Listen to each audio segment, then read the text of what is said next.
Today, what we're talking about is getting off the emotional roller coaster of running a restaurant. Because, like, how many times have you woken up and instantly gotten a bad text? Somebody quit, somebody's calling in sick, or something's happening that just, frustrates you, and you wake up and you're like, can I just go back to bed, please? So, what we want to talk about is the ways that we can kind of get off of that roller coaster and try and help us actually have a decent life at the same time, but also make better decisions, because most decisions that we make, which are emotional decisions, usually aren't the right ones.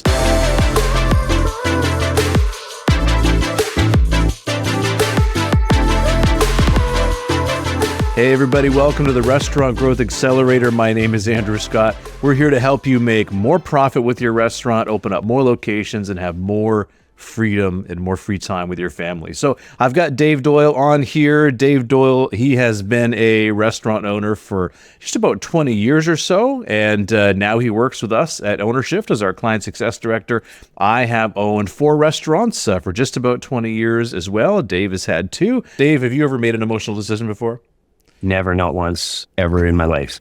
The funny thing is about that is one of the first places that people want to go sometimes is the personality type of individuals. But you and I are, similar in some ways, but we're also very different in our personality styles in other ways. But yet I know for a fact that I've had some, very negative outbursts in the past.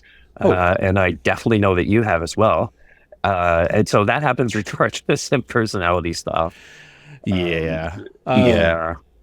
So, I mean, and I look at this and I go back to my early days in the restaurants, Exactly. Dave's very well aware of my story. So in the first few years, I just remember this one time where, I was stressed because my bank account was in overdraft, and like I didn't have enough money to pay both the rent at the business and my apartment. And I was like, I'm going to have nowhere to sleep. I'm going to be sleeping in my car. And it was winter in Canada. If you know what that's like, it is cold.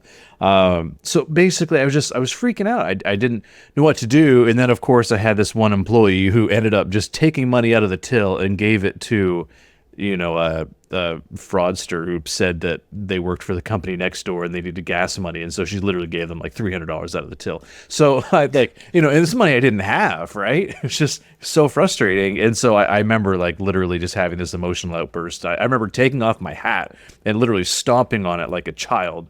And so I look back at that and I'm just like, oh my God. Like I was just, because when you are so stressed, your emotions just go up and down and up and down. And it affects your life. It affects everyone around you. It affects how you treat people. It affects how you treat your family. And just so many repercussions for that. So that was just a story for me. I don't know if you want to share one of your stories, but... You know what? I actually would, and I'm going to get a little vulnerable on this because, especially what you said at the end, it affects a heck of a lot more than your business and even the people in your business. It affects you on a personal level with your family and friends too, because it's how you're acting and it's what you're doing, right? And so I had a similar situation. This is back in the day. At the time, I was likely working open to closes, and with our concept, we were open 17, 18 hours a day. So I'm working crazy hours, and I think I literally had a day off where I was planning to just stay home and do nothing and just take a break because I'd probably been working 80 hours that week or something. And exactly the way you described, you get a phone call in the morning, I'm just crawling out of bed or something, and you get the phone call and somebody's calling in sick. And of course, I'm bending over backwards, trying to keep things running, trying to keep everybody staffed and trying to keep everything going. And I'm feeling all this overwhelm. And then all of a sudden you get this call and it's just the last straw for you, right? And I remember taking that cordless phone, landline phone, it wasn't my cell phone. And I threw it. And I put a big dent in the wall, and my wife is in the room, and that was not good. That triggered some things for her, and that emotional anger and outburst was not good for her from past stuff with her. And so all of a sudden now this stupid little phone call about somebody calling in sick, which whatever, that happens all the time, but triggered me to the heights of emotion and that emotional roller coaster that you're just absolutely not proud of. and it affects a lot. And learning to get past that has been work. And I think we are both very, very different people today. And ironically, a lot of that had to do for me and for sure with putting the things in place to avoid those situations happening in the first place, so that I wasn't working 80 hours a week and being overwhelmed, so that I wasn't have people calling in, or if they were calling in, I had backup plans for them to execute on long before I ever got the phone call.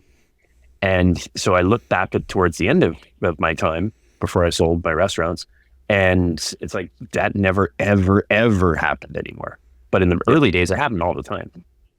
Yeah, no, absolutely. And I look at this and I'm like, someone asked me the other day when they came on as a client, they're like, hey, how do I reduce the stress of owning a business? Do you have any strategies to cope with it? I'm like, well, how about we actually just solve the problems in the business and then it won't be stressful. You know what I mean? So it was a different way of looking at it. So what I'm going to talk about today a little bit is this, what we call the seasons of your business. And the reason I want to cover this is because restaurants are cyclical and seasonal, right? So there's ebbs and flows, there's highs, there's lows from sales, there's different challenges at different times. So I'm going to cover this briefly, and then we're going to go through a few things that most of our clients, when they start with us, do that aren't good, and we can kind of talk about some ways around that. So let me just start out with this. So knowing for you guys in your restaurant, anyone listening to this, when is your peak sales period? For me, that was May. When is your trough or your lowest point? For me, that was typically like December, January, February. Those were all really, really low months. And then we peaked in about May. Summer was good. Fall was okay. And then it kind of went down, right? So it's peak and then it went down after that. So most of us know this in concept, but then how does that change our actions? Right? How does that actually change what we do? So let me tell you a second piece of this. How does that also relate to the staffing of your business? Right? Because if you were in an area that, say April, May is your peak, well, you know what? It's probably harder to hire people during that time. Think of all those times when your sales goes up, you're trying to hire people. That's when everyone's like, oh my God, I can't find employees. Like, nobody wants to work, what am I going to do? And everyone's stressed and you get sucked back into the business. Well, there's also something else that happens around that time, which is really, really crucial for us to understand from a labor market perspective, is that's typically where colleges and universities, they finish, like they do their exams, and then they end. And most people that are coming from colleges and universities who are having jobs during that school year, they're giving their notices to their employers. So Dave, what do? You get a notice. What do you do? Well, I mean, in the old days, panic and freak out. But you immediately start to hire, right? Exactly. Immediately you're like, okay. Straight into all-in hiring, and you've got the system in place, and I can replace somebody typically within days or a week. Well, you hope. Yeah. So in this case, what happens is that you start hiring immediately. And so all of a sudden the notices come in, and then basically what happens is everybody starts freaking out and everybody's hiring. So if you go April, May, you're going to drive down the road and you see these road signs saying hiring at whether it be Walmart, whether it be the grocery stores, whether it be, all those different places, everybody starts to hire, right? And so what happens then is because everyone's hiring, and then the people that were in university and college, when they go back to wherever they were from, if they were from out of town, they don't start work immediately. They take a few weeks off and enjoy a little bit of a break, and then they start to work and find their summer positions and stuff. So there's about a month of this kind of like weird time, but also during that time, your sales are going up. So what's happening is you are trying to hire when the demand for labor is high and the supply is low. So what happens in a situation like that? The prices go up. That means you're going to have to pay more and the quality is going to be less. I'm sure you guys have experienced this before when you get, you're ordering produce and all of a sudden there's a shortage because there was a drought somewhere or something like that. All of a sudden you're paying 3 times as much for green peppers and they all suck. Right? That's just the supply and demand. That's just what happens, right? And so most people get so stressed and they get sucked back into the business. But here's the deal. If you actually had started to hire a little bit earlier, when there wasn't as many people hiring, you would actually have better luck and you would actually get more employees. right? So that's why we actually need to know our seasons and start to get ahead of those seasons. So instead of feeling like a ship that's just being hit by wave and things coming out of left field and all of a sudden now your sales are going down and now you can't find people and finally things are going good and then a piece of equipment breaks or whatever the case is, what we want to do is understand what's coming so that we can get you above those situations. So they're all happening, but you're above it. You're not affected by them because you've planned for it in advance and you can navigate through it. So that's just one example, but the same thing happens when you get into the fall. The same thing happens because then people are leaving their summer positions and going back to school. And even if you don't hire from people that, are in college, university, or high school or anything like that, understand that the entire job pool between the ages of, say, 18 or even 17 to, say, 30, that's affected by those things. So if you hire anyone in those age ranges, it just means the labor pool as a whole compresses or gets bigger.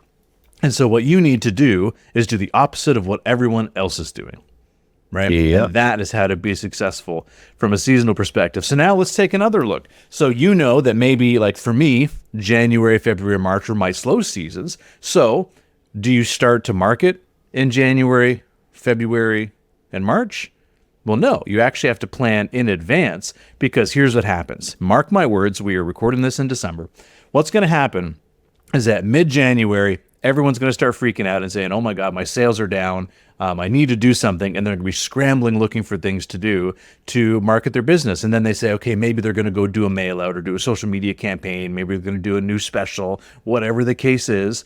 And so they have to start thinking about it, coming up with it. Then I have to go and get graphic design done. If they have to print things, they have to get them printed. So by the time that's all done, you're like 3 to 4 weeks out.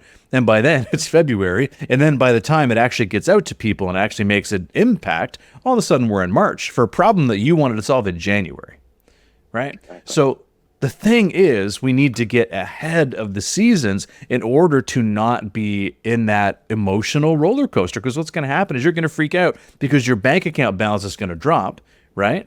Because usually what happens is if you're on 2-week accounts with your suppliers or stuff like that, all of a sudden all your holiday orders are going to come in from, usually December when all of a sudden you had holiday parties. Your bills are going to come due, but your revenue is going to drop. So your cash in the bank is going to drop in January for most people, right?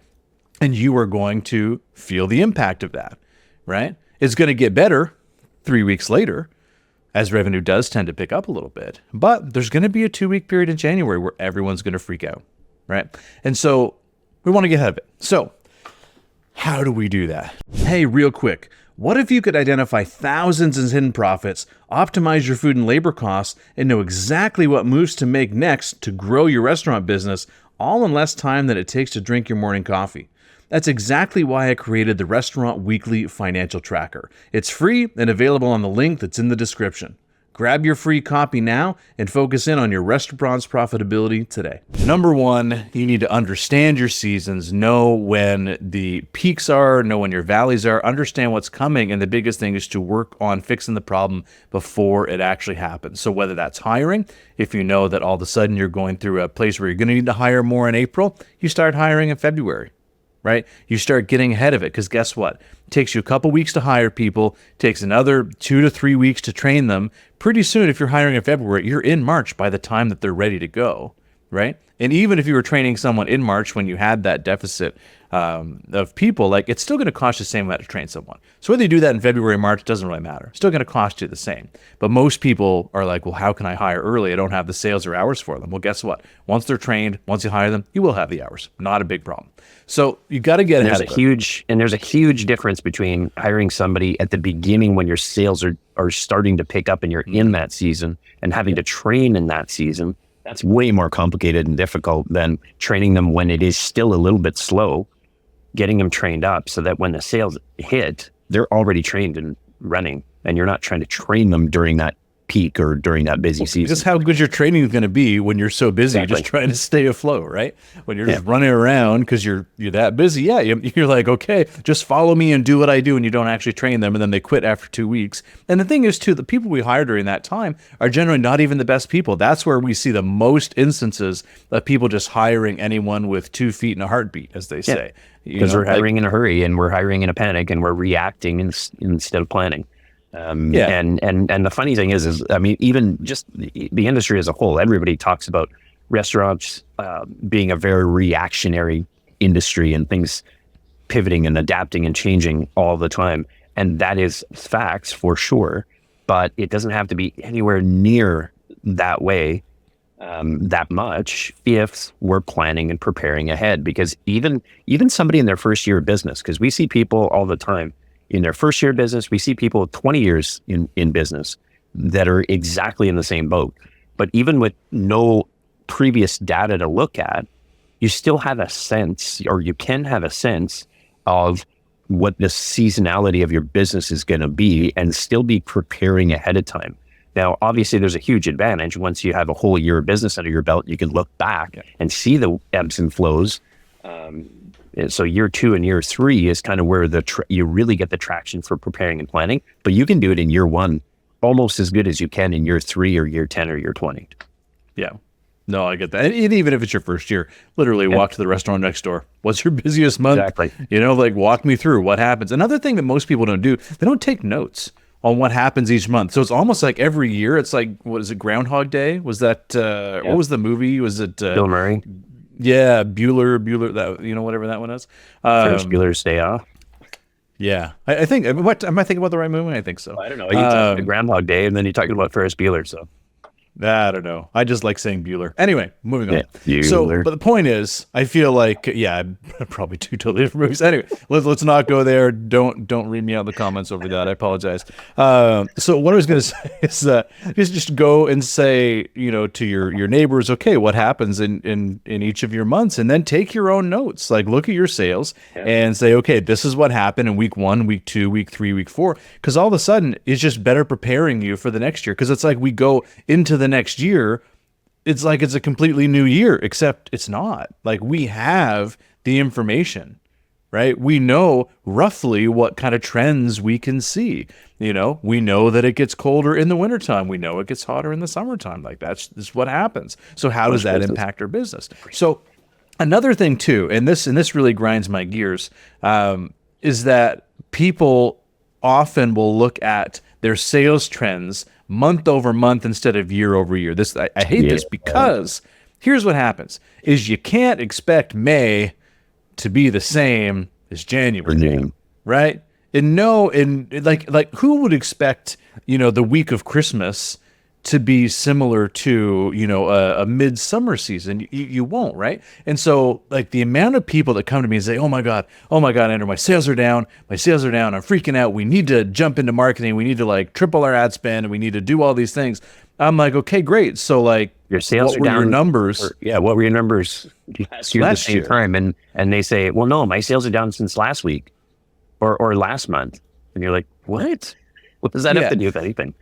So now because here's the thing, because most people listening to this are probably like, well, that's how I do it. Well, and so there's a couple reasons why you don't want to do it that way. One reason is because there could be a natural trend in the business, and that could have no indication on your business and anything that you're doing whatsoever, right? That could just be what's happening, and you, again, are that boat that's being rocked in between the waves, and there's, the storms coming and stuff like that. So what you want to be doing instead is look at the previous year and say, okay, like whenever we ask our clients to do this, they go back and they look at their sales trends from the previous year, and they're like, oh shit, I'm actually up 20% over last year. I'm like, that is a really good thing, because you have to compare apples to apples.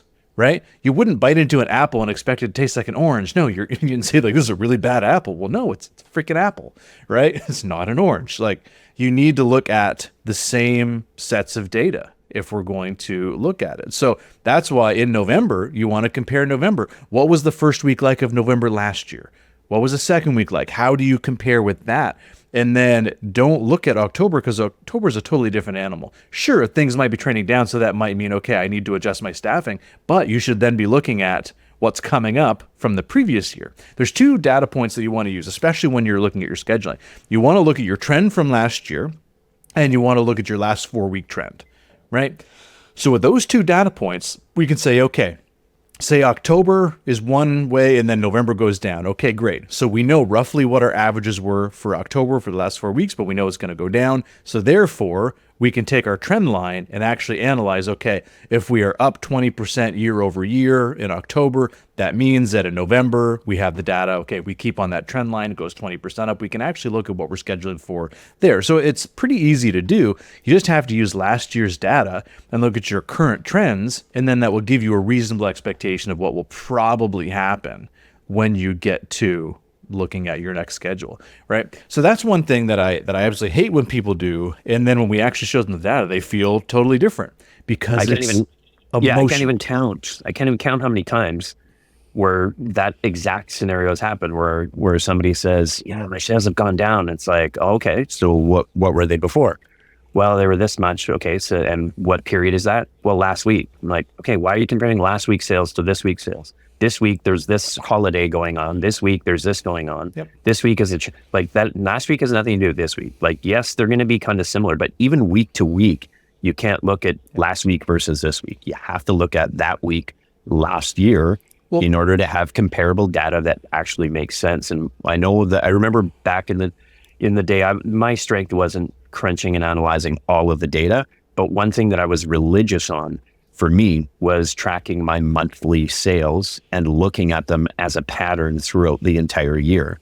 And so I would see exactly the ebbs and flows and know exactly what I would expect for next month. And so if I looked at my sales from last year and they were, 80,000 that month for the same month, I'd be like, okay, well, my whole goal this year is for them to be more than that, right? It's not about the previous month that just happened. It's about the same month last year.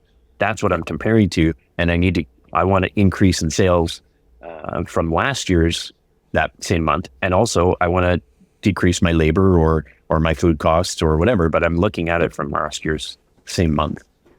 Exactly. So that's a couple things that, you can do just from even looking at the data, because it's an emotional reaction that people have when their sales go down or when they see their bank account drop. But most people don't ask, okay, why did my bank account drop, right? Is it just that all of a sudden I'm on 2-week accounts with my suppliers and this is a normal thing that happens every January? I noticed every January, right? Yep. And so all of a sudden I'd be like, oh my God, like how come my accounts are all 10K lower or whatever?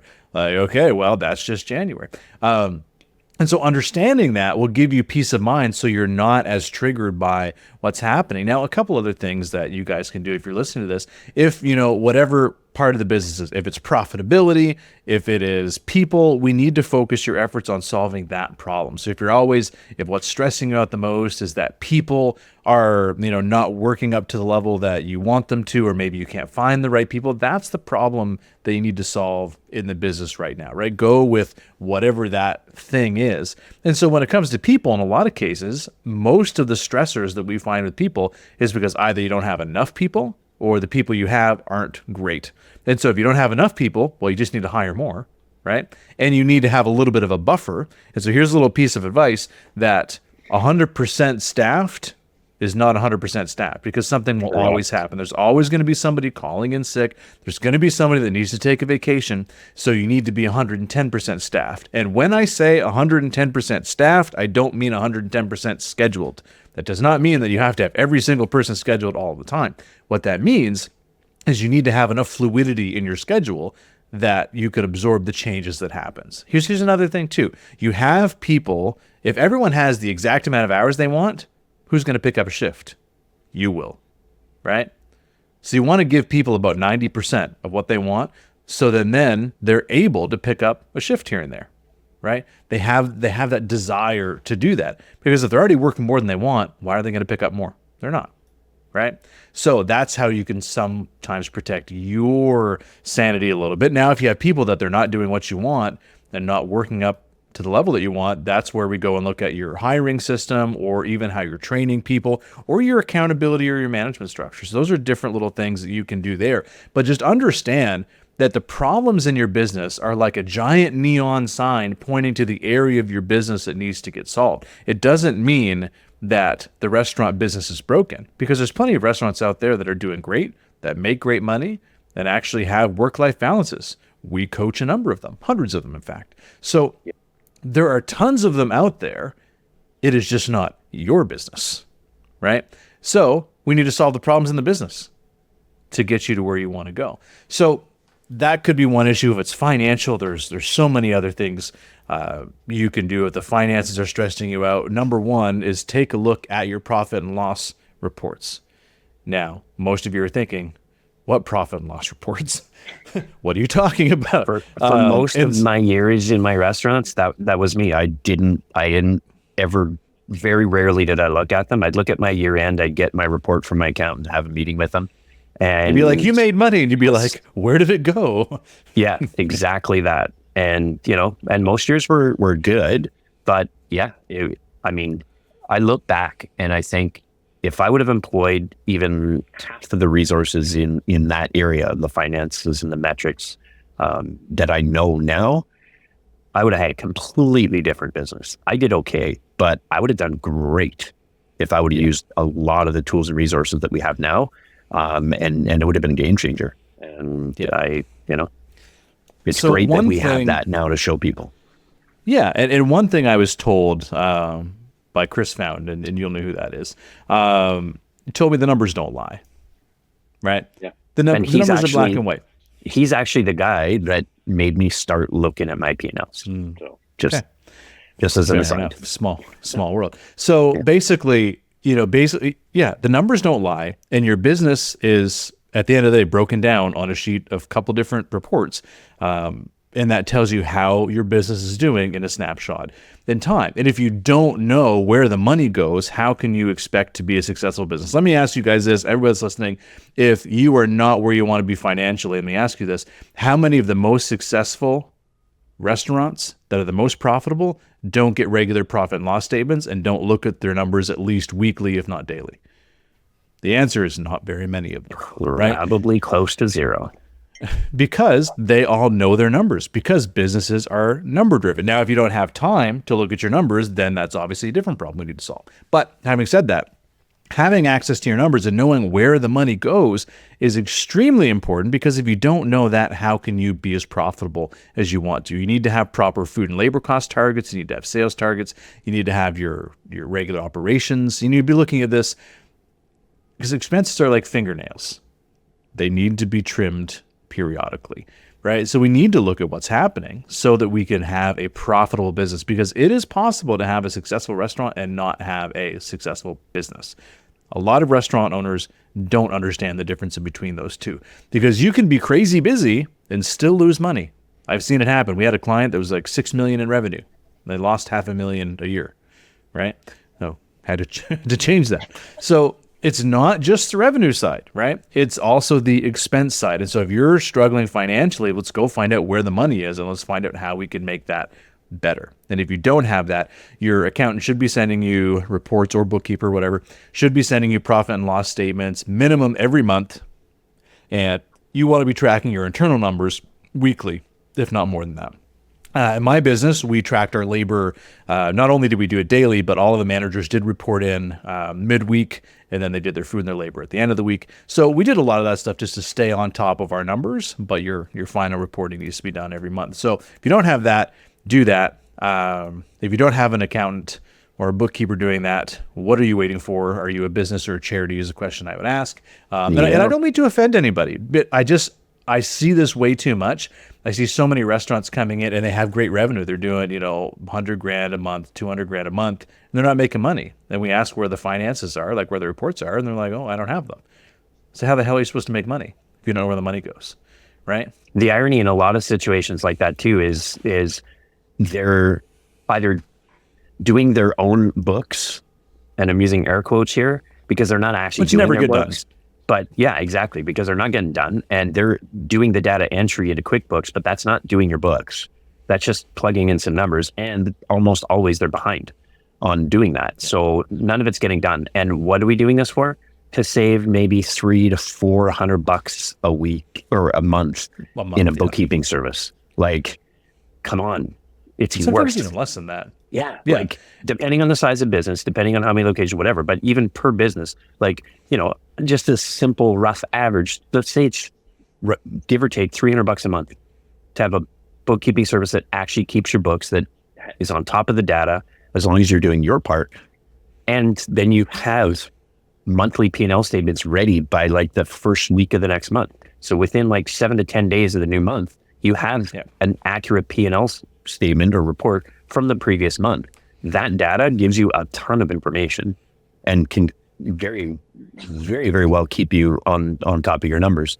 On top of that, obviously, we have the weekly reporting, which I never had back in the day, and I wish that's one of the wishes. Like in hindsight, it's like, man, if I would have been paying attention at that level, game changer, would have been completely different.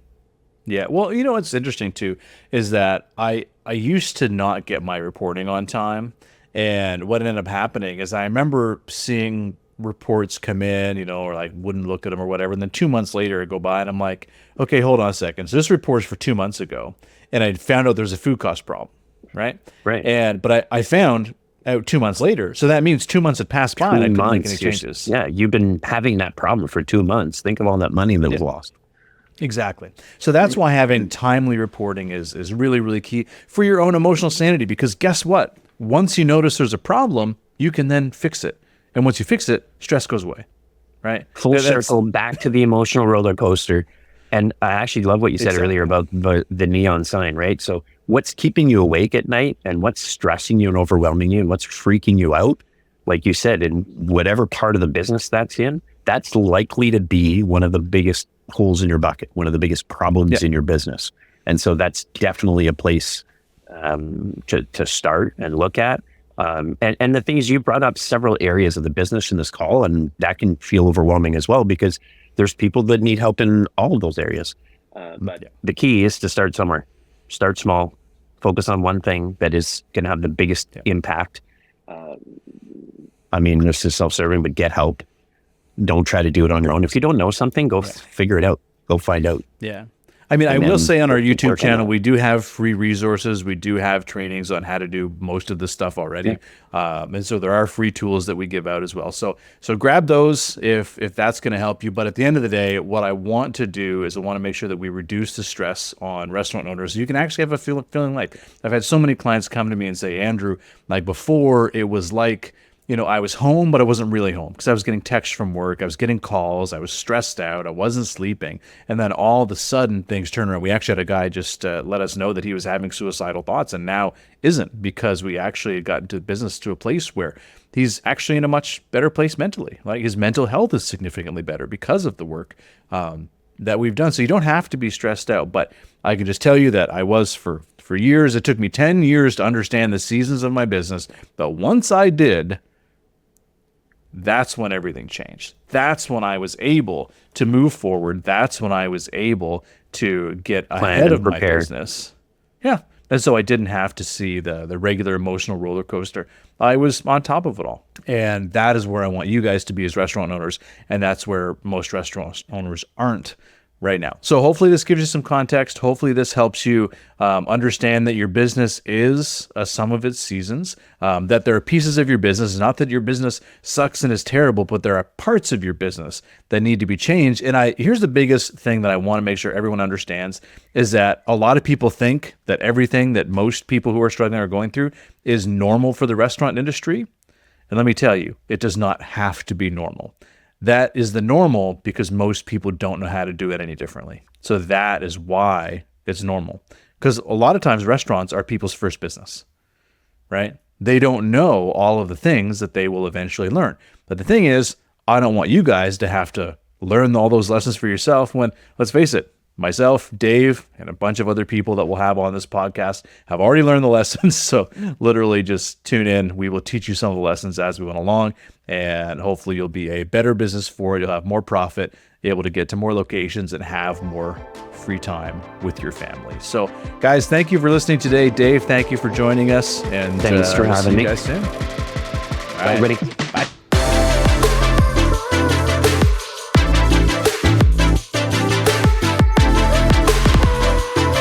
This episode is brought to you by OwnerShift Training, where we help restaurant owners increase their profits while spending more time with their family.